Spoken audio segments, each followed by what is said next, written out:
அஸ்ஸலாமு அலைக்கும். டெய்லி ஒரு சமையல்ல நாம இன்னைக்கு பார்க்க போறது சூப்பரான மட்டன் சூப்பு தான் பார்க்க போறோம். நான் சூப்பு கறியா எடுத்திருக்கேன். 1/2 கிலோ அளவு அது ஒரு குக்கர்ல சேர்த்துக்கிறேன். 1 கேரட் இதே மாதிரி ரவுண்டா கட் பண்ணி சேர்த்துக்கிறேன். பாதி வெங்காயம், 1 தக்காளி, ஒரே ஒரு பச்சை மிளகாய் உடைச்சு போட்டிருக்கேன். கொஞ்சம் மல்லி புதினா சேர்த்துருக்கேன்.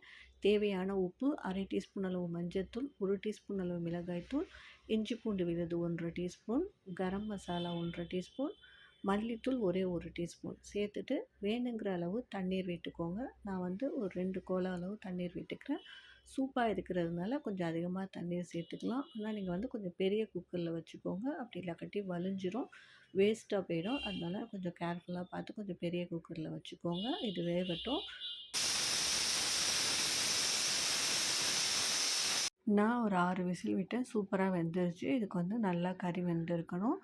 நீங்க வந்து மட்டனுக்கு தகுந்த மாதிரி விசில் வந்து கூட குறைச்சி விட்டுக்கலாம். இப்போ மட்டன் சூப்பரா வெந்து வந்துருச்சு.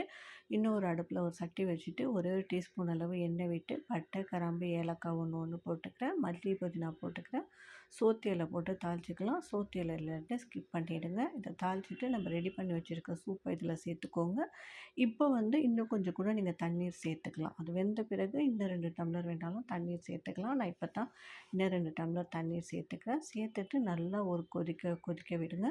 இப்போ உப்புலாம் கரெக்டாக இருக்கான்னு பார்த்துக்கோங்க. ரொம்ப ஈஸியாக செய்யக்கூடிய மட்டன் சூப் நமக்கு ரெடி ஆகிடுச்சு. ஒரு கொதித்த பிறகு அடுப்பை ஆஃப் பண்ணிவிடுங்க. இது சாதத்தை கூட புதினா சம்பால் வச்சு சாப்பிட்டா அவ்வளோ அல்டிமேட்டாக இருக்கும். ட்ரை பண்ணி பார்த்துட்டு எப்படி இருந்ததுங்கிறத கமெண்ட் பண்ணுங்கள். அஸ்ஸலாமு அலைக்கும்.